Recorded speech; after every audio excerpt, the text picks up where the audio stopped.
এদিকে সিরাজগঞ্জের কাজীপুরে জনপ্রিয় কণ্ঠশিল্পী ও বিএনপি নেত্রী রুমানা মোর্শেদ কনক চাপাকে ঘিরে ভুয়া ভুয়া স্লোগান দিয়েছেন একই দলের নেতাকর্মীরা। এ ঘটনায় স্থানীয়দের মাঝে নানান সমালোচনা সৃষ্টি হয়েছে। বুধবার উপজেলার আলমপুর চৌরাস্তায় জেলা বিএনপির সম্মেলন প্রস্তুত কমিটি কর্তৃক কাজীপুর সংসদীয় আসনের এক জরুরি আলোচনা সভার মঞ্চে বক্তব্য প্রদানকালে এই ঘটনা ঘটে।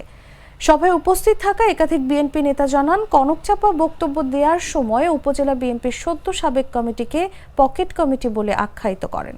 এতে সভার মঞ্চের সামনে থাকা বিএনপি ও তার সহযোগী সংগঠনের নেতাকর্মীরা ক্ষিপ্ত হয়ে তার বিরুদ্ধে ভুয়া ভুয়া স্লোগান দেন। পরে অবস্থা বেগতিক দেখে কনক চাপা উপস্থিত সবার কাছে ক্ষমা প্রার্থনা করেন।